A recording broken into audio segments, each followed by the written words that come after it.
«Звездная гостиная». Авторская программа Виктора Тартанова на Радио ВОС. Здравствуйте, дорогие радиослушатели. Сегодня в студии человек, я бы сказал, который всю свою жизнь посвятил театру Маяковского, прежде всего, и киноискусству в целом, потому что столько ролей и в театре, в кино, и в сериалах, просто трудно представить. Вот есть такие люди, их небольшое количество, которые как вы. Я представляю этого человека, это заслуженная артистка России Любовь Руденко. Здравствуйте, Любовь Николаевна. Здравствуйте, Виктор, очень приятно. Вы знаете, вот когда встречаешься с такими персонами, по этого слова, то понимаешь, что сейчас происходит особенный разговор. И я хочу, во-первых, дорогие радиослушатели, от себя лично, я думаю, все вы присоединитесь. Буквально недавно Владимир Путин наградил, там просто написано благодарность выразил, выразил благодарность за многолетний труд. За многолетний труд. На культурной ниве, да. За развитие культуры и искусства в России. На самом деле, вот столько сыграно ролей, и вы знаете, что поражает? Поражает вот эта многогранность. Когда мне не часто приходится общаться с такими персонами, как я сказал, да, но тем не менее, когда соприкасаешься, понимаешь, насколько рядом с человеком этим творится история. И первый мой вопрос. Скажите, пожалуйста, вот столько ролей сыграно в театре Маяковского, столько по России гастролей, какие роли самые любимые? Вот я понимаю, что это все как дети говорят роли, да? Но какие вот особенные, какие-то ключевые моменты вы можете вспомнить сейчас, если можно? Вы знаете, я начну с корней. Да. Потому что первая роль в кино у меня случилась, это 1968 год, а я родилась в 1959. Фильм называется «Корзина с еловыми шишками». Если кто заинтересуется, может посмотреть его, он до сих пор существует, в Ютубе можно найти. Он так и называется, это по одноименной повести великого писателя Паустовского «Корзина с еловыми шишками». Во-первых, прекрасное название, да. Паустовского все мы знаем, любим, кто родом из СССР. Конечно. И я там играю главную роль, девочку Дагни Педерсон, и мне там 9 лет, представляете? Я там совсем маленькая. А я слушал, я как бы слушатель, слушал телеканал «Культура», и однажды мне попался замечательный спектакль. По-моему, потом еще и радиоспектакль сделали. Я вот сейчас точно не могу вспомнить. Это по Островскому «Не все коту масленица». Нет, радиоспектакль нет, есть да? Антрепризный спектакль. Значит, только, я тогда, да, я тогда слышал по «Культуре». Да. У нас он называется «Эх, женюсь на молоденькой». Потому что там в основном на эту тему, как совсем взрослый купец пытается совратить совсем-совсем мы все знаем этот молоденькую, молоденькую героиню. И вы там играли маму. Я играю не маму, я играю Фиону, которая приживалка, так называемая, в доме этого купца. Это очень такая яркая роль, да, интересная. Я там кручу-верчу всем, как хочу, всеми. Я начала про свои истоки, про первую роль в кино, и далее, в 9 лет, опять-таки, на гастролях театра моей мамы в Сочи. Моя мама актриса была, Дина Солдатова, в Московском гастрольном театре она работала, теперь он называется «Театр на Покровке». И у них сказка была зимняя, для каникул детских зимних. Играли в театре в зимнем в городе Сочи, и мама играла Снегурочку, а всю сказку на сцене танцевали девочки-снежинки. И однажды на второй или третий спектакль вдруг приходит мама одной из девочек и говорит: представляете, у нее температура чуть ли не 40, я не смогла дочку из дома выпустить, надо что-то придумать, я не знаю что, простите меня, пожалуйста. А я стою рядом, а я смотрела репетиции, все спектакли, знала все танцы, и никогда в жизни я не выходила на сцену до этого времени, на профессиональную. А девочки были из профессионального какого-то танцевального ансамбля города Сочи, которых специально готовили, тренировали долго. И я своей маме говорю: мамуль, а я знаю танец. Хочешь, я станцую снежинку? А там нельзя было без одной снежинки обойтись, потому что 3 пары, было 6 девочек, и вот они в шестером делали все движения красивые, все было так выстроено. И мама говорит: ты же ни разу не репетировала. Я говорю: мамуль, я все знаю, я все помню. А надо сказать, что у меня мама сама танцевальная очень. Она вообще когда-то балетом хотела заниматься, но не получилось. И пошла в актрисы, в драматические. Закончив музыкальное отделение Муз-театра ГИТИС. То есть она и певица, и драматическая актриса была. И я просто буквально 5 минут вышла на сцену, мне проверили, все ли я помню, откуда выйти, откуда прийти, как попрыгать, поскакать, потанцевать, присесть, встать, погружиться. И режиссер говорит: все нормально, она все знает, Дин, давай, пусть играет. И я в 9 лет вот так, без единой репетиции, вышла на сцену, совершенно ничего не боясь.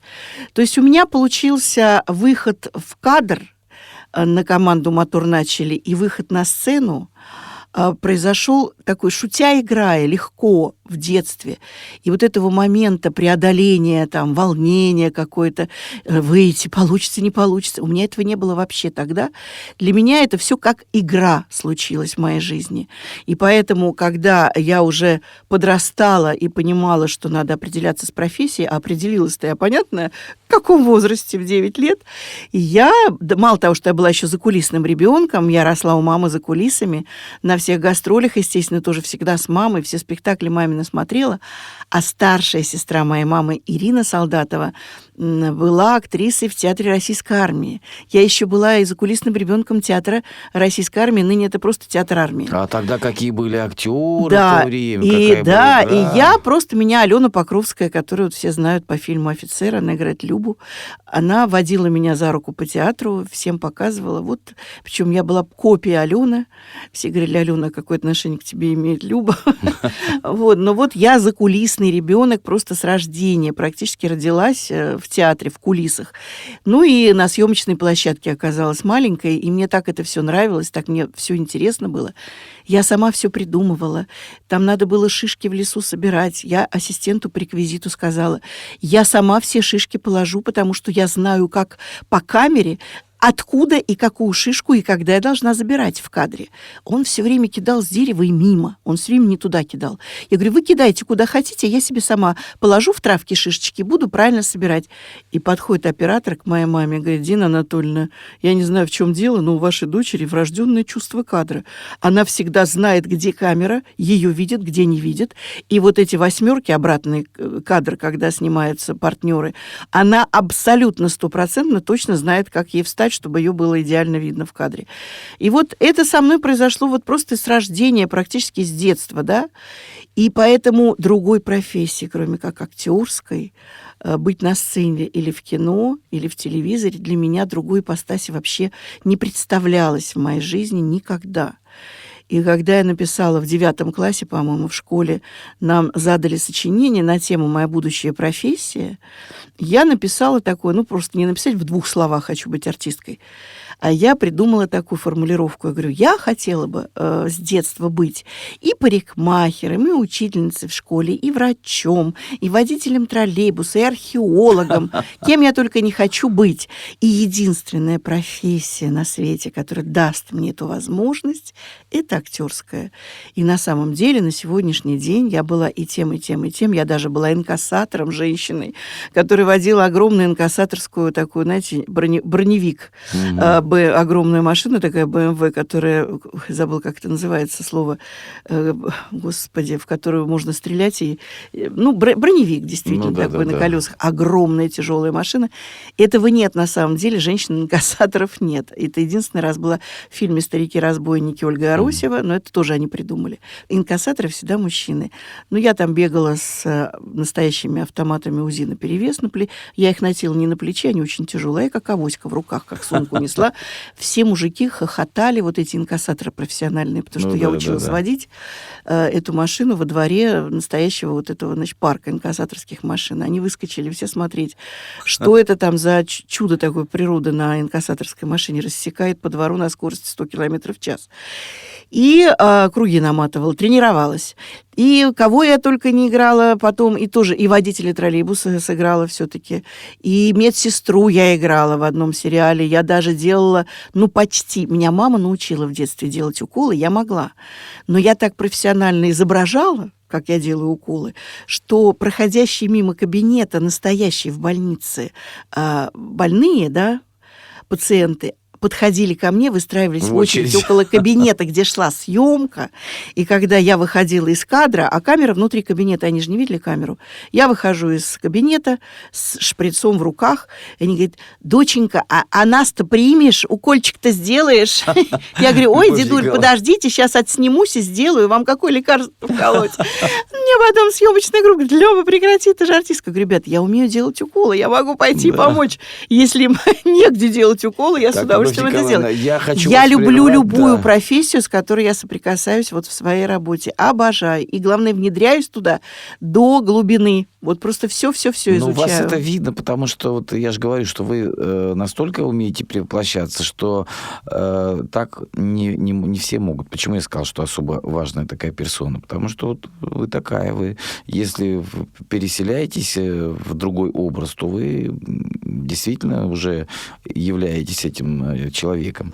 Я вынужден прерваться, потому что, дорогие радиослушатели, сегодня мы поговорим, конечно, много и о кино, и о театре. Уже, в принципе, достаточно много было сказано о начале. Но мне хотелось бы, чтобы мы сегодня послушали в исполнении Любовь Николаевны какую-то песню, потому что человек талантливый во всем. Да. Ну, вот я же уже сказала, моя мама закончила отделение Мустеатра ГЕТИС, это музыкальное отделение. Мамочка профессионально пела, и меня с детства, конечно, она тоже натаскала, и 3 октавы в моем репертуаре, как бы они существуют органично всю мою жизнь с рождения. И я люблю петь все. И русские народные песни, и просто песни, и романсы. Но так получилось, что благодаря тому, что мама профессионально владела вокалом, она меня научила петь и оперу. И вот я решилась, так набралась смелости однажды и выучила романс Глинки на стихи Пушкина. Я помню «Чудное мгновение». И когда я выступаю на концертах с этим романсом, я предваряю этот романс. Ну, правда, я сразу предупреждаю, не судите строго, все-таки я не профессиональная оперная певица. Я драматическая актриса, которая поет оперную арию. Я бы сказала это вот так. И я предваряю всегда коротким стихотворением Пушкина. Я думаю, оно очень тоже сейчас будет уместным. Можно, да? Конечно. Что в имени тебе моем?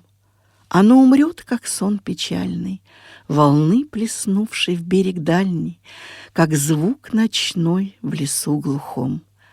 Оно на памятном листке оставит мертвый след, подобный узору надписи надгробной на непонятном языке. Что в нем? Забытое давно, в волнениях новых и мятежных твоей душе не даст оно воспоминаний чистых, нежных. Но в день печали, в тишине, произнеси его, тоскуя. Скажи: есть память обо мне, есть в мире сердце, где живу я. Потрясающе, браво. Вот на самом деле вас слушая живьем, это что-то необыкновенное. Дорогие радиослушатели, вот сейчас мы послушаем теперь романс Глинки на стихи Пушкина. И я хочу сказать, что я вот уже промотал, послушал, это действительно тоже поется через сердце пропущено. Все это, я думаю, вот как потом мы поговорим об этом, слушаем сейчас. И так поет заслуженная артистка России, драматическая актриса Любовь Руденко. Я помню чудное мгновение, передо мною явилась ты, как мимолетное видение, как гений чистой красоты, как гений чистой красоты. В томлении грусти безнадежной, в тревоге шумной суеты звучал мне долго голос нежный, и снились милые черты, и снились милые черты. Шли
«Звездная гостиная» с Виктором Тартановым на Радио ВОС.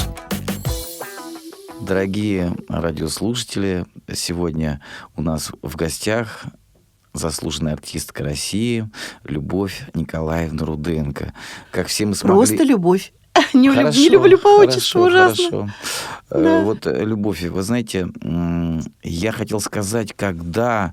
Я вот недавно разговаривал, вы, наверное, вместе работали в нескольких сериалах. Я так точно не помню. Я вот, поскольку слепой, не телезритель, но тем не менее за вами как бы так понаблюдал. То есть вы слушатель скорее, да, чем... Да, я понаблюдал. По-моему, вы с Певцовым Дмитрием где-то пересекались. С Димочкой я пересекалась... в кино. Я вот пересекалась с ним в остановке по требованию 2, совсем чуть-чуть. Но я с Димочкой играла антрепризный спектакль. Угу. Вот я хочу сказать о другом. О том, что он стал вот тоже петь. Он прекрасно поет. Да, у него своя группа. Поет. Да, я знаю, вот он же выступает. «Картуш», по-моему, называется. Да. Я не помню, как называется. Факт в том, что это потрясающее пение. И я хочу сказать, когда вот еще даже мы вспомнить можем, даже я параллель провожу, это Андрей Миронов, да, поющий актер. И вот когда поют актеры, это во время одной песни, это уже не песня, это уже как бы такой маленький мини-спектакль. Конечно, да, конечно. Поэтому вот в вашем случае, скажите, пожалуйста, как, во-первых, вы выбираете себе репертуар песенный, и как вот вы вот так вот вживаетесь тоже вот в этот весь образ, как вы перерабатываете, просто пропускаете через свое сердце. Все-таки ваша подача, она более искренняя, на мой взгляд, потому что вот вы говорите, я не профессиональная там оперная певица. Вы знаете, самое главное, это когда человек поет душой, а не когда вот попадает прям буквально во все ноты. Ну, вообще, вы знаете, это не только пение касается, это касается любого творческого человека, делать все с душой. Потому что если делать что-то бездушно, то никакой радости это не принесет никому. Не тому, кто делает, и не тому, для кого это делается. Все в жизни, что мы делаем, надо делать с любовью и с душой. Дело в том, что просто чем отличается, может быть, исполнение чисто драматических актеров от профессиональных певцов, да, тем, что мы больше, может быть, как-то разыгрываем, да, песни, играем их. Но, с другой стороны, я иногда, когда вижу, как поют актеры, начинают очень сильно разыгрывать, я тоже этого не люблю. Я считаю, что да, все должно быть, вот просто золотая серединочка должна быть. И для меня таким вот образцом была Анна Герман. Угу. Она каждую песню, вот она ее проживала так душевно, так глубоко. Она, кстати, была любимой певицей моей мамы. И это для меня было просто вот каким-то эталоном. Потому что моя мамочка тоже, когда начинала петь песни Анны Герман, я вот видела по примеру мамы, как это должно происходить. А вы, наверное, еще много присутствовали на всяких актерских капустниках, когда было вот это вот время, да? В то время были такие вот, когда собирались... В театре Маяковского, простите, Вить, что вас перебиваю, в театре Маяковского капустники были регулярны. Угу. И обязательно на все какие-то мероприятия, на Новый год, там, на 8 марта, на 23 февраля, на еще какие-то там День театра, Международный день театра, Международный день кино, обязательно были профессионально подготовленные капустники, писались тексты, отбирались артисты, кто что будет делать. И вот однажды мне, значит, предложили, к тому моменту уже Татьяна Васильевна Доронина ушла из театра Маяковского, и мне говорят, зная, что я умею ее пародировать, мне сказали: Люб, давай мы тебе, значит, какую ты песню можешь спеть? Я говорю, ну, естественно, там вот это я мечтала о морях и кораллах. Мы тебе напишем слова, наденем на тебя платье Марии из спектакля «Да здравствует королева Виват», парик. Внешне ты на нее похожа, загримируем. И ты выйдешь так, даже не поворачиваясь на зал, посмотрим, какова будет реакция зрителей, которые будут сидеть в зале. И вот я выхожу и начинаю разговаривать вот таким голосом. Здравствуйте, мои дорогие, как я рада вас видеть. Я сейчас для вас спою песню из фильма, которую все прекрасно знаете. И начинаю петь. Я мечтала о морях и кораллах, и я поесть хотела суп черепаший. Я шагнула на корабль, а кораблик оказался из газеты вчерашней. И я заканчиваю, значит, петь песню, ухожу за кулисы, приходит какой-то, значит, артист из нашего театра, я уже не помню кто, и говорит: а где Таня? Говорит, какая Таня? Ну, Доронина, она так уж сейчас на сцене была, я хотела ее обнять, поцеловать. Юрочка, вспомнила Юра. Юрочка, это была Люба Руденко. Он говорит, да какая Люба, вы что, это ж Танька была, я знаю, я с ней всю жизнь на сцене. Вместе. Вот вы представляете, вот это такое было для меня признание да, того, что у меня получилось. Вот я капустники обожала. Во всех капустниках я принимала участие. И вот у нас несколько лет назад был капустник на день рождения одного из артистов. И я участвовала в 3 капустных номерах. Я еле успевала переодеваться. Понять, как вот можно охватить, учить новые роли, как нужно вот это вот репетировать постоянно. Еще и капустники. Виктор, я вам сейчас скажу. В данный момент как раз я сейчас нахожусь в стадии входа в новый спектакль, вернее, он уже давно играем, но актриса, которая играла одну из ролей, она ушла, там она на другой проект ушла и не может совмещать. И меня, значит, попросили ввестись. Роль большая, через весь спектакль, практически там сколько, 12 или 13 больших сцен. Вот я сейчас, мне предстоят, если все будет хорошо, то тут, чтобы не сглазить, мы всегда так говорим, актеры, гастроли на Камчатку, и каждую ночь, вот вы думаете, что я делаю по ночам? Ну, нормальные люди спят, да? А мы, артисты, ненормальные люди. Мы по ночам текст учим. Вот я каждую ночь учу свою роль. Сегодня я прошла всю роль, наверное, раз 5. Причем сложность какая, что нет партнеров. Надо еще запоминать наизусть не только свой текст, но и на реплики партнеров, на реплику партнера я должна уже пулять свою реплику, причем так просто без запинки. Поэтому это, конечно, абсолютно такой кромешный ад, потому что сна нет. Даже когда я не засыпаю, я забываюсь сну. Вот, потому что иногда я просто раз на полстранички вырубилась. Дорогие радиослушатели, прежде чем захотеть стать актером настоящим, много могла бы рассказать. Подумайте, да. А когда без выходных работаешь, а когда в выходные, когда все люди отдыхают, мы, наоборот, работаем. И утренники играем детские, например. В юности у меня была сказка «Иван-царевич», которую я обожала. Я играла царевну Милолику, начиная, значит, с 1-го года работы в театре, мне был 21 год. В 40 с лишним лет я все продолжала ее играть, а это на минуточку. Каждую субботу-воскресенье в 10 и в час по 2 сказки. А плюс еще вечерний спектакль. У меня были моменты, когда у меня было по 40 значит, спектаклей вы тогда в месяц. должны были сильно разбогатеть. Не, ну что вы, о чем вы говорите? Конечно, какую премию заплатили, Ну, 3-копеечную? Да. В те времена вообще очень маленький был зарплаты. Да и сейчас не такие уж Это большие зарплаты. больше как совсем небольшие. Такая, В театрах маленькие, очень маленькие зарплаты. Поэтому, естественно, когда Поэтому, удается говорят, что-то подработать в кино, это слава они богу. Работают, служат да, театре. Да. Нет, мы служим мельпомене. Да, и народу. Да, и народу. Потому что сказать, что мы работаем, ну, так вот просто сказать, как человек, который работает, он что-то создает осязаемое, да, ощущаемое, которое можно взять в руки, потрогать. Так, ну здесь мы я же делаем духовное. Да, духовное. Да. Вот, поэтому нельзя сказать, поэт работает, поэт творит. Да. Художник работает, нет, он пишет. Музыкант, там, композитор, да, они все творят, они пишут, они сочиняют, они создают. А работает это человек, который... Вот этот стол, за которым мы сидим, там, наушники, которые у меня на ушах сейчас надеты, микрофон прекрасный, в который я говорю. Вот это все сработано с кем-то, кто это дело сделал. Они именно работают, а мы служим. Но мне кажется, что служить зрителям это не менее важно, чем просто работать и что-то осязаемое, ощущаемое в руках создавать, потому что это дает пищу и стимулирует людей для того, чтобы получить, когда они получают хорошее настроение, и у них просто вот в душе гармония, они приходят на свою работу, и они, например, даже вот тот же простой и примитивный стол будут создавать, творя его, они в него вложат тоже душу и частичку своего творчества, и он потом будет приносить радость людям. Так, как Любовь, я завернула. Да, Любовь, давай теперь послушаем следующую. Ой, вторую песню, да-да-да. Вот как раз, вы знаете, насчет душевности, и вот, кстати, когда я пою этот романс, я из Анны Герман из репертуара пою только одну песню, это очень редко, и в таких, в общем-то, просто кулуарных компаниях. А вот этот романс я старалась, вот как раз на меня повлияла манера исполнения душевной Анны Герман, и когда мамочка моя меня этот романс, можно сказать, раскрыла, вот для меня эту красоту этого романса, он называется «Белая акация грозди душистые», он звучал в фильме «Дни Турбиных», и вообще он старинный русский романс, прекрасный.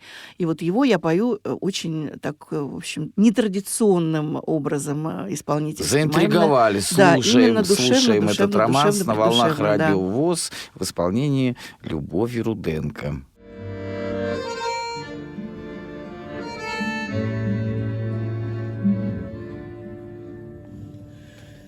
Целую ночь соловей насвистывал, город молчал, и молчали дома.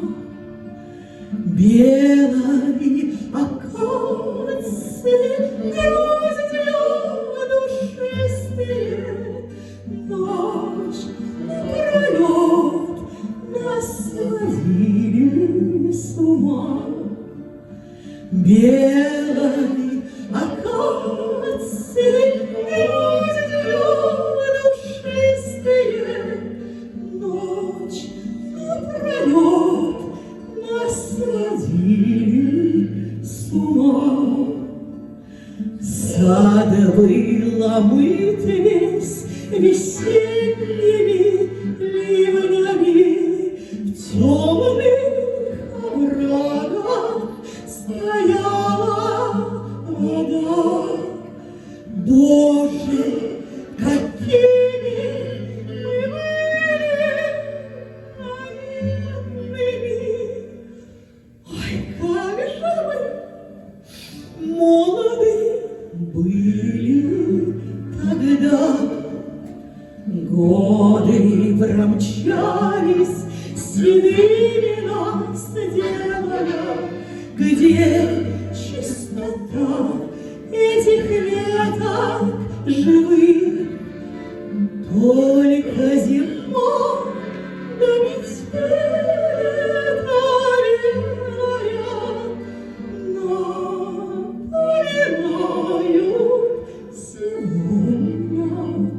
они. Только зима, да метель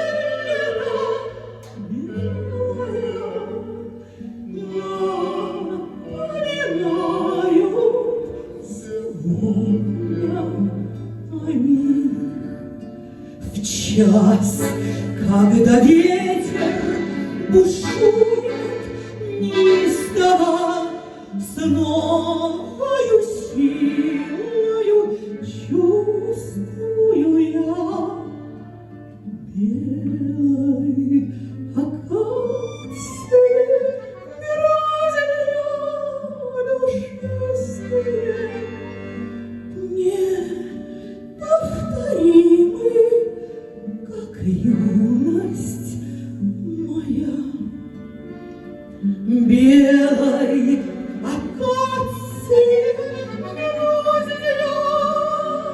душистые, вновь возвратимы, как юность моя.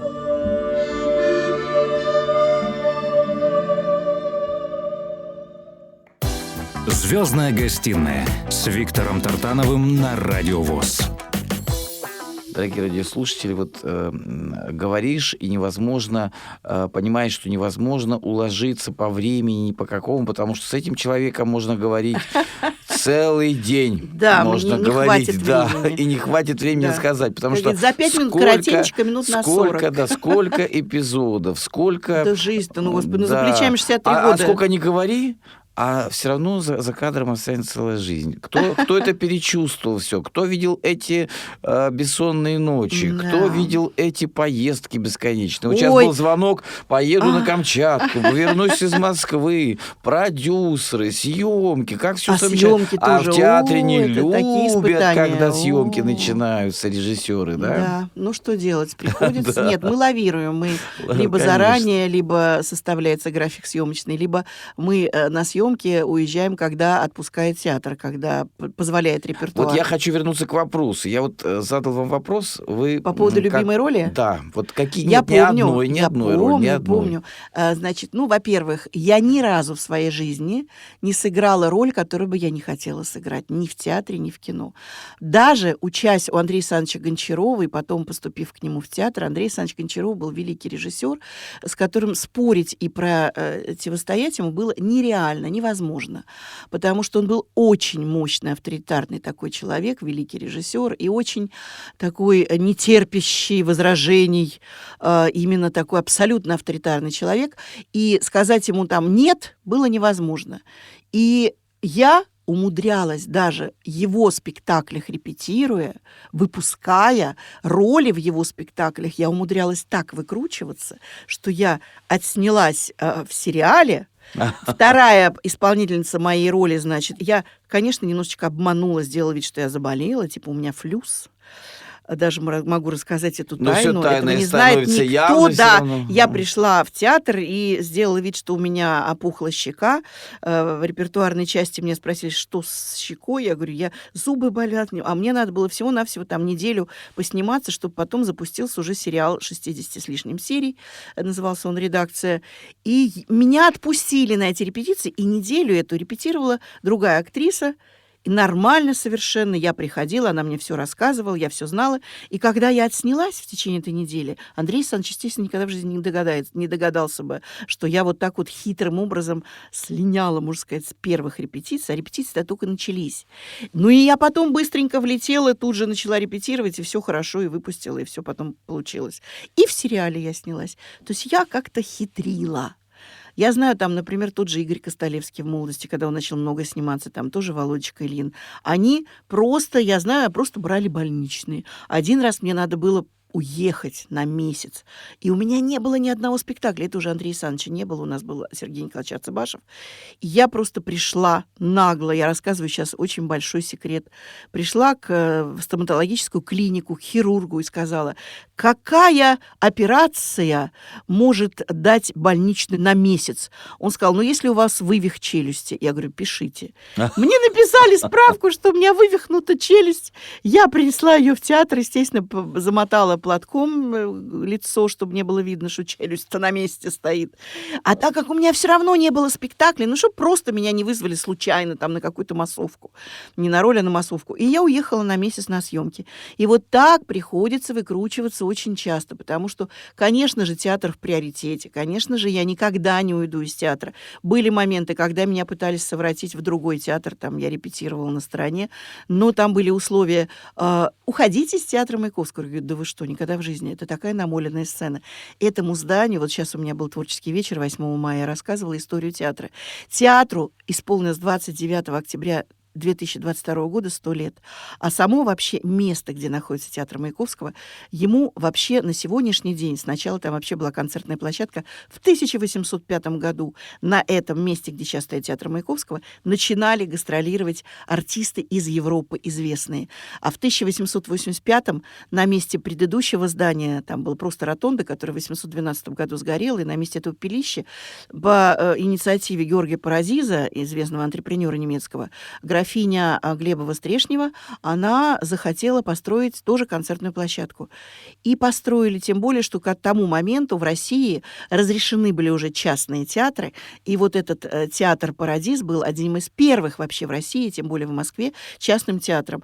И выступали там на минуточку на сцене, которая сейчас сцена театра Маяковского. Элеонора Дузе, Сара Бернар, как Лен-старший, как Лен-младший. Да, Венская опера целиком приезжала, Станиславский играл, а Чехов свою чайку впервые увидел на сцене как раз этой концертной площадки театра «Парадиз». Потом «Парадиз» обанкротился, его лишили этого права, значит, владеть театром.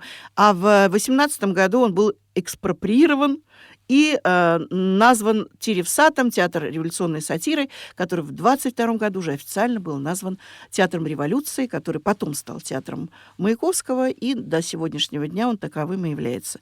Так вот, вы понимаете, намоленность какая в этих стенах, на этой сцене. Как я могу оттуда уйти? Да что вы, я надеюсь, что меня как бы оттуда и понесут в мир иной ногами вперед. Вот моя тетушка Ирина Солдатова, старшая сестра моей мамы, до 8 80 лет выходила на сцену театра «Армия». Она отыграла спектакль, символическое название «Деревья умирают стоя». На поклонах она успела поклониться перед зрителем, закрывается занавес, и она падает. И, не приходя в сознание, до приезда скорой помощи она уходит в мир иной. Такая классическая актерская смерть. Я мечтаю именно об этом.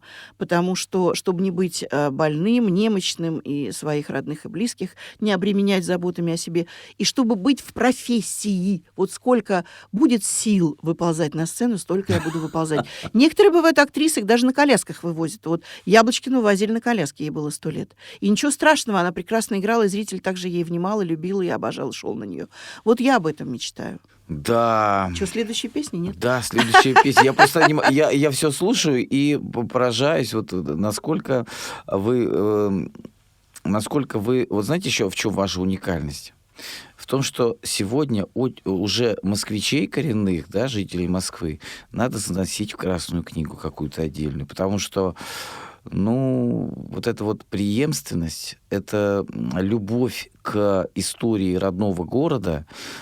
Уже, знаете, вот так получается, что мы знаем, что там, где в Европе произошло, где там какой театр, а у себя я вот с некоторыми людьми знаменитыми разговариваю, они не знают, где что было. Мне все интересно. Поэтому вот вы совершенно другой человек. Вот я рад. Давайте мне слушать просто песню. интересно, да, жить интересно. И вот, кстати, следующая песня, она довольно-таки грустная, но она из спектакля. Она звучала в спектакле театра Маяковского, который поставил Андрей Александрович Гончаров, с величайшей актрисой, к сожалению, ее ныне с нами нет, Натальей Георгиевной Гундаревой. Царствие небесное ей, ему. И в этом спектакле она играла в «Леди Макбет», она играла саму леди Макбет Мценского уезда, это по Лескову, по повести Лескова.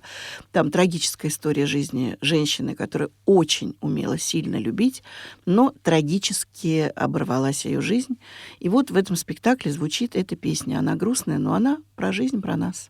Слушаем и наслаждаемся. Называется песня «От тебя, судьба, нет ни милости».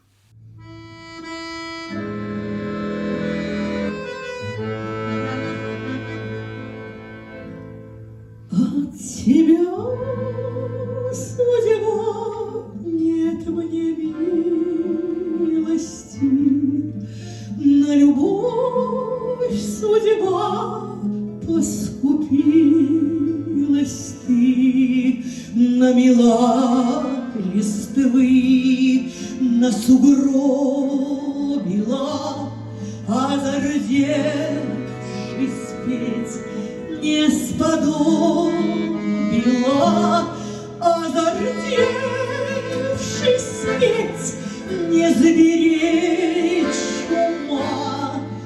Ведь иная песнь, что любовь сама, а другая песнь, что прощай, прости, не комар поет, да чай не с радости.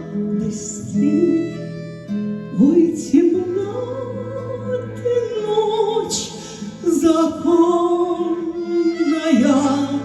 да темнее любовь беззаконная.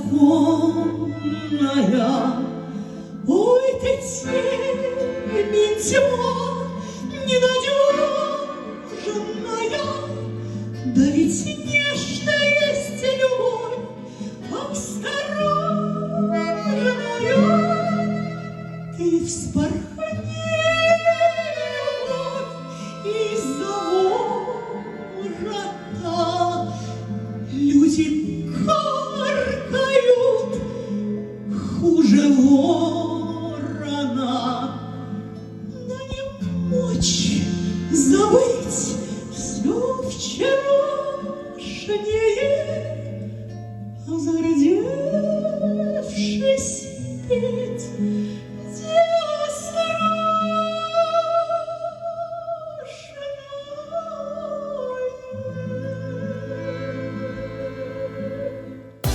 «Звездная гостиная» с Виктором Тартановым на Радио ВОС. Дорогие радиослушатели, вот такой сегодня праздничный для меня день, потому что Любовь Руденко – это человек-праздник. Потому что вы, я вот по секрету скажу, вчера еще болели, просто переработали, скажем, устали. Да, просто я боялась, что у меня совсем сюда, не будет энергии, да. И сегодня вы перевоплощаетесь, и вы, когда выходите на сцену, понимаете, вы забываете во всех болезнях. Мне вот так хочется пожелать, чтобы вот у вас все-таки было такое творческое долголетие. Спасибо. И оставайтесь вот такой, как сегодня, понимаете, непосредственно искренний и в то же время такой любящий собственную сцену и собственную историю, собственную биографию и собственный народ. И страну, и Россию. Да. Вот Ой, так Владимир это, кстати, Владимирович насчет... наградил бы не каждого, наградил, вот, в смысле, не то, что а поблагодарил, потому что ваш труд замечен, потому что вся страна знает вас в лицо. Понимаете, что это такое? Вы знаете, вот, кстати, насчет Родины, да, у меня были предложения на год уехать в Америку, петь с концертами.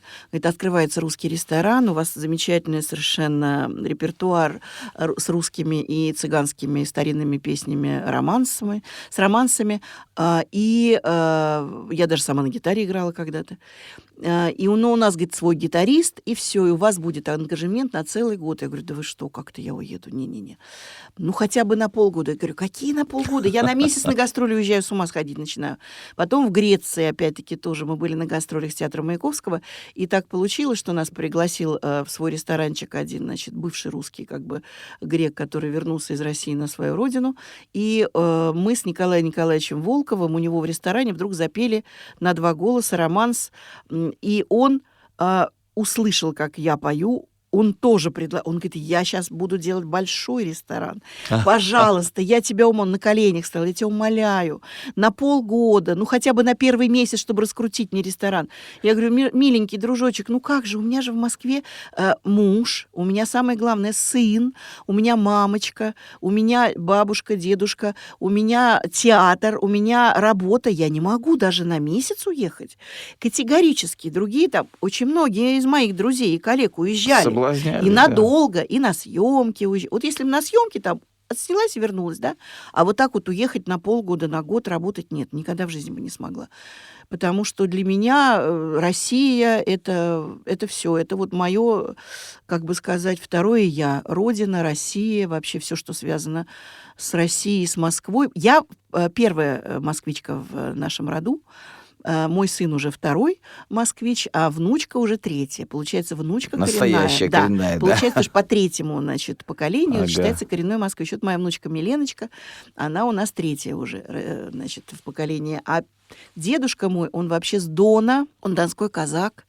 Со стороны папы у меня мама, у меня донская казачка. А с какой? Вот я сейчас вам скажу, с очень известной станицы Вешенской. Да что и вы. он дружил с детства с Шолоховым, с Михаилом Александровичем. И у меня, например, дома есть семейная реликвия «Поднятая целина», в которой написано «Толечке моему другу юности от Шолохова с любовью». Но у меня еще много интересных нюансов моей родословной. Помимо того, что дедушка, значит, мой был таким интересным человеком, он закончил Новочеркасский политехнический институт, там же познакомился с бабушкой, с маминой мамой, которая тоже с Дона, тоже из станицы.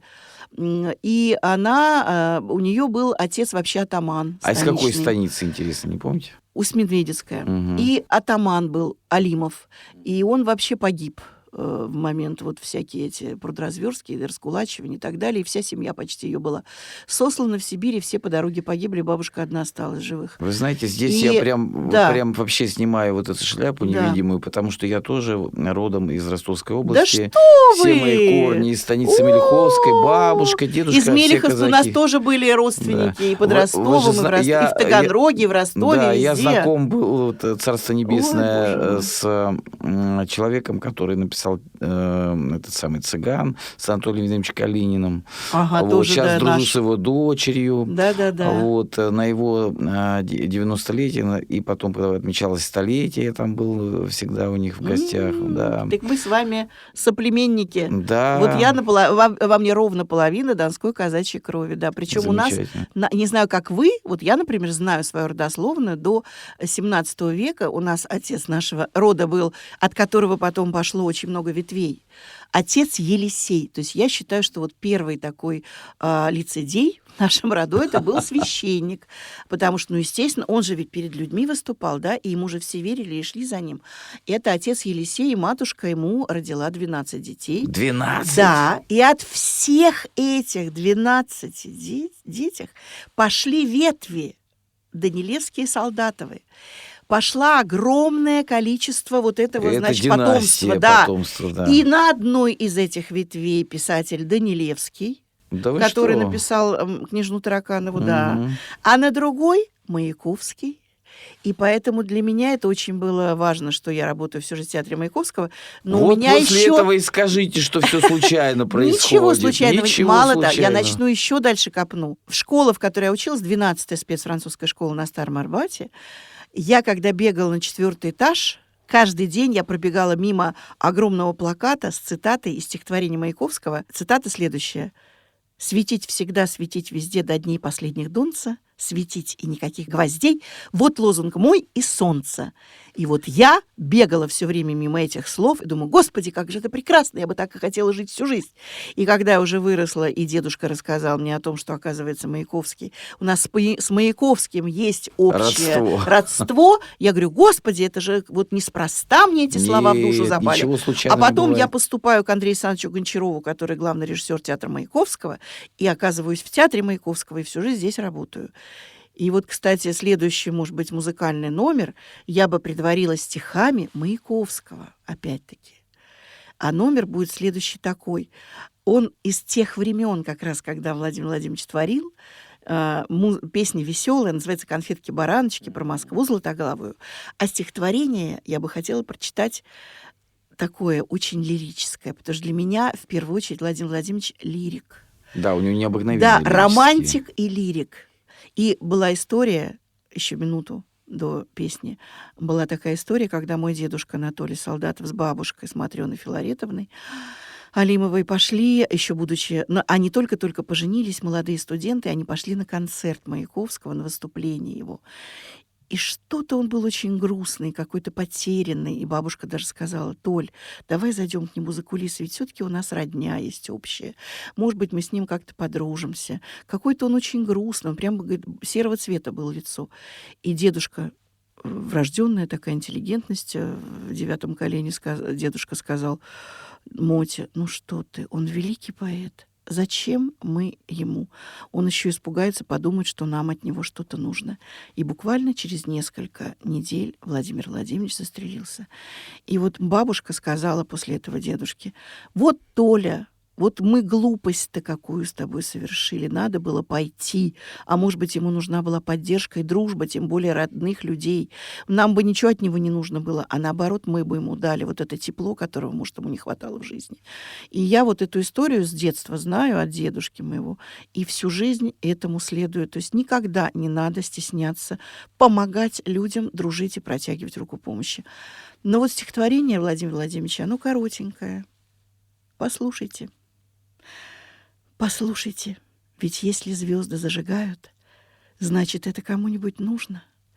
Значит, кто-то хочет, чтобы они были. Значит, кто-то называет эти плевочки жемчужинами и, надрываясь в полуденной пыли, врывается к Богу, боится, что опоздал, целует его жилистую руку, плачет, просит, чтобы обязательно была звезда, клянется, что не перенесет эту беззвездную муку, а потом ходит тревожный, но спокойный наружно и говорит кому-то, теперь тебе ничего не страшно, да? Послушайте, ведь если звезды зажигают, значит, это кому-нибудь нужно, значит, это просто необходимо, чтобы каждый вечер над крышами зажигалась хоть одна звезда. Браво.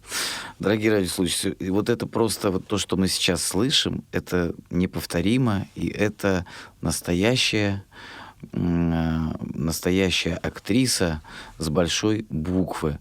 Я считаю, что вы относитесь к той плеяде. Нет, послушайте меня. Нет, я не вам говорю, я говорю радиослушателям, что вы относитесь к той плеяде актеров, которые именно вот они служат, и служат до того, что они жертвуют всем своим временем, отдают всю свою душу и сердце нам, зрителям и своей родине. И вот действительно, если звезда Любови Руденко зажглась, значит, это Богу было нужно. Да. Слушаем песню «Конфетки-бараночки». Как раз про Москву. Москва златоглавая, звон колоколов, царь-пушка державная, аромат пирогов, конфетки-бараночки, словно лебеди-саночки. Ой, вы кони залетные, слышно песен заблучка, чка-чка-чка-чка, гимназистки румяные, от мороза чуть пьяные, грациозно завивают рыхлый снег с каблучка. Помню тройку далую, вспышки дальних зорниц, твою позу усталую, шорох длинных ресниц. Все прошло, все умчалось, безвозвратную дальность, ничего не осталось.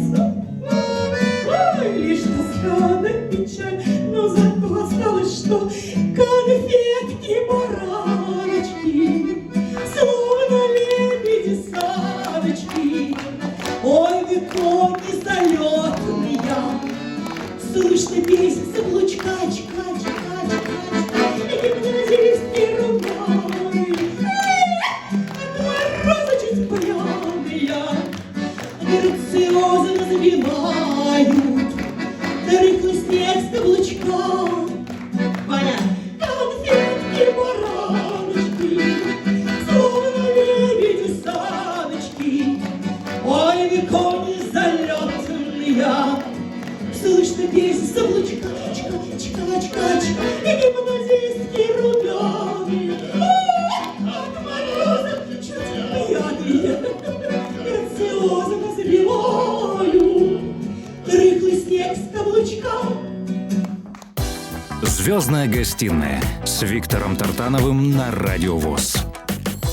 Дорогие радиослушатели, вот все хорошее быстро заканчивается, и нам вот не хватает ни времени поговорить да, я обо все время всем. Нагло перебиваю Виктора, а что чтобы меня успеть перебивать? что-то сказать. Да, так нет, самое главное то, что говорите вы, а не то, что говорю я. А я вот, вы знаете, хотела как раз, если у нас осталось время для еще одной песни, буквально 2 слова про нее сказать.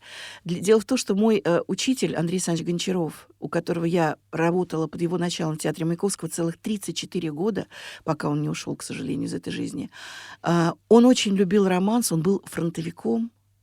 Он прошел войну, первые 2 года он пошел сразу после ГИТИСа воевать, получил ранение, он в разведке служил. После ранения его комиссовали, так он не мог просто так жить, пока шла война.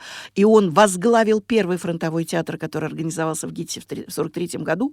И он, не сдав табельное оружие, значит, если что-то надо было поднять народ вперед, там на концерт выступать, обессиливших голодных актеров, он хватался за кобуру, и они все, значит, его беспрекословно слушались. Так вот, он, пройдя войну, пережив очень многое в юности, ставил спектакли, провозглашающие всегда любовь, и всегда говорил, свечка должна быть в финале спектакля, должна быть надежда на лучшее будущее. Всегда надо надеяться на хороший финал. И вот его любимым романсом был романс «Гори, гори, моя звезда».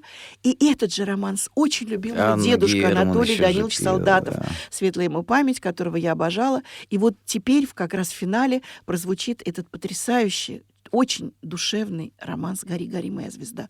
Я всем бы пожелала свечки вот этой в финале, чтобы всегда в вашей жизни огонек пылал, к которому вы тянулись, и чтобы все в вашей жизни было с добром и с любовью. Всем мирного неба над головой, любви, добра и благоденствия вашим семьям, родным и близким. Спасибо вам большое за то, что вы пришли. И Виктору в первую очередь, конечно же. Спасибо вам, что пригласили. Всего доброго. Я думаю, что мы еще когда-нибудь встретимся здесь. Или не здесь. До свидания.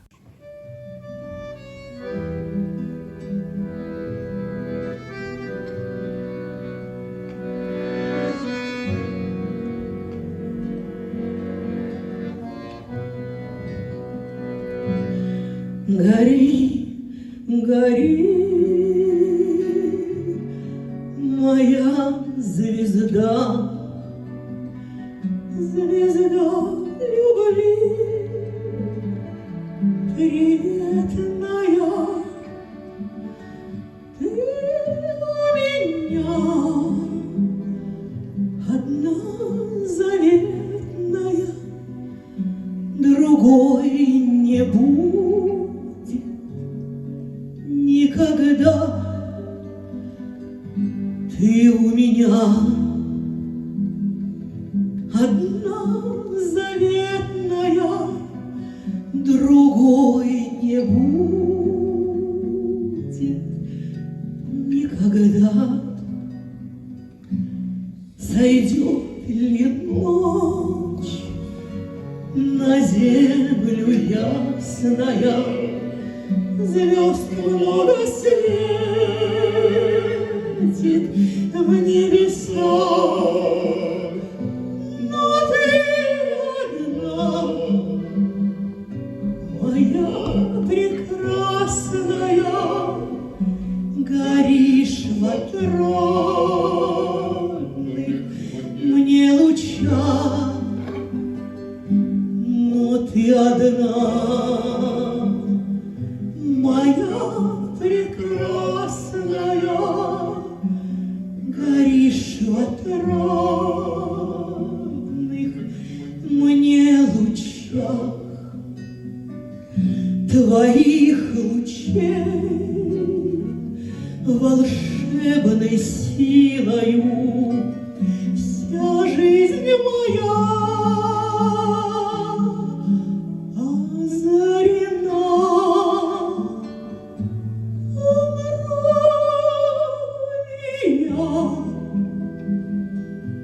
Ты над могилою гори, сияй, моя звезда. Умру ли я? Ты над могилою гори, сияй, моя звезда. Звезда любви, звезда волшебная, звезда прошедших лучших дней.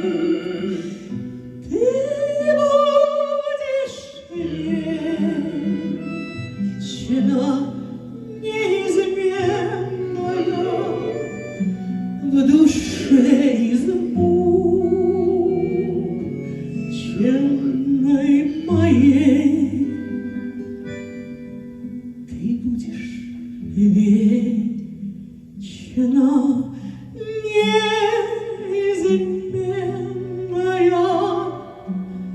в душе измученной моей.